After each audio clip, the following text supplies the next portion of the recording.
Selamat pagi jemaat yang dikasihi Tuhan. Kiranya kasih karunia dan damai sejahtera dari Allah Bapa dan dari Tuhan Yesus Kristus menyertai saudara sekalian. Bapak Ibu, saudara-saudara yang dikasihi Tuhan, seandainya saudara ditanya oleh seseorang, apa yang membuat saudara bertahan di dalam kehidupan ini? Apa alasan saudara tetap hidup sampai hari ini? Apa yang akan menjadi jawaban yang kita berikan? Ada begitu banyak jawaban yang mungkin kita berikan. Ada berbagai macam pertimbangan yang bisa kita sampaikan mengapa kita terus hidup dan memperjuangkannya sampai hari ini. Nah, ada bagian yang menarik yang kita perlu belajar dari Rasul Paulus tentang bagaimana kita melandaskan kehidupan kita dan bahkan pun nanti kalau pada saatnya kita mengalami kematian kita. Filipi 1 ayat 20 dan 21 Rasul Paulus mengatakan demikian. Sebab yang sangat kurindukan dan kuharapkan ialah bahwa aku dalam segala hal tidak akan beroleh malu, melainkan seperti sedia kala. Demikian pun sekarang. Kristus dengan nyata dimuliakan di dalam tubuhku, baik oleh hidupku maupun oleh matiku. Karena bagiku hidup adalah Kristus dan mati adalah keuntungan. Nah, saudara-saudara, ada bagian yang menarik yang disampaikan oleh Rasul Paulus. Bahwa Rasul Paulus selama ini mendedikasikan hidupnya untuk pemberitaan Injil. Pemberitaan Injil dengan motif yang baik karena kasih, karena ketulusan hati. Dan itu yang rupanya kemudian menjadi alasan bagi dia untuk terus hidup. Mengapa Rasul Paulus terus hidup? Karena dia mengasihi Kristus. Karena dia mau memuliakan Kristus. Dan saya rasa ini menjadi dasar yang luar biasa yang perlu kita teladani. Bahwa kalau kita hidup, maka kita hidup untuk memuliakan Tuhan.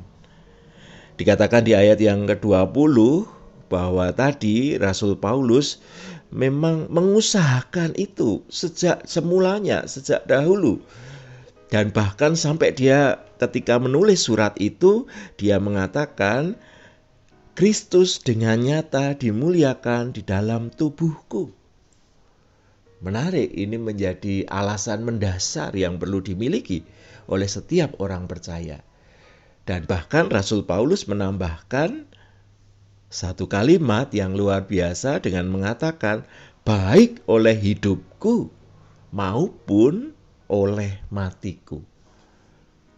Jadi Rasul Paulus merindukan bahwa hidupnya saat dia menjalani kehidupan ini, dia memuliakan Tuhan sampai bahkan pada ujung kehidupan yang dia miliki, yaitu kematian, dia tetap memuliakan Tuhan. Dan saya rasa ini alasan mendasar yang perlu kita miliki sebagai orang percaya bahwa alasan kita hidup adalah untuk memuliakan Allah. Dan bahkan pun kalau kita mati, kita pun tetap memuliakan Allah. Dan itu kemudian ditegaskan dengan ayat yang sangat terkenal di dalam kehidupan kita sebagai orang percaya, yaitu di ayat 21. Karena bagiku hidup adalah Kristus dan mati adalah keuntungan. Ayat ini menjadi ayat yang terkenal, banyak dikutip dan bahkan juga kemudian pernah menjadi viral di dalam kehidupan sosial masyarakat kita karena orang percaya banyak memegang itu dan menjadikannya sebagai prinsip di dalam kehidupan ini, bahwa hidup adalah Kristus, hidup untuk memuliakan Tuhan. Nah, saudara-saudara, mari kita berefleksi dengan kehidupan kita masing-masing. Benarkah hidup kita sungguh-sungguh kita tujukan untuk memuliakan Tuhan? Sungguh-sungguhkah kalimat bagiku hidup adalah Kristus, sungguh-sungguh kita jalani. Bahwa hidup kita adalah hidup yang kita tujukan untuk menjadi berkat. Bahwa hidup kita adalah hidup yang diurapi oleh Tuhan dan menjadi hidup yang membawa dampak baik bagi orang-orang yang kita jumpai di dalam kehidupan ini. Dan kalau kita mau berefleksi lebih sungguh, tentu ada banyak hal yang bisa kita evaluasi. Karena pada kenyataannya bahwa seringkali dorongan hidup kita bisa bergeser. Ada banyak hal yang bisa menggoyahkan apa yang sebenarnya menjadi tujuan utama kita, memuliakan Tuhan. Ada banyak hal yang bisa membuat kita berpaling dari tujuan utama kita itu. Mungkin ada orang yang tergoyahkan oleh jabatan.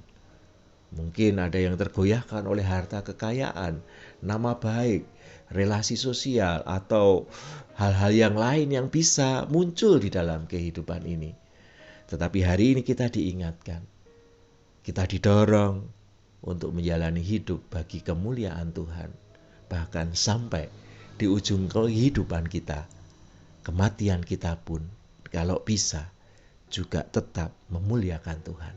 Itu berarti menjadi bagian kita untuk memperjuangkan kehidupan kita dengan sungguh-sungguh. Selagi kita hidup, sampai kematian menjemput. Biarlah semuanya itu kita arahkan untuk memuliakan Allah. Kiranya Tuhan memampukan kita semua. Amin.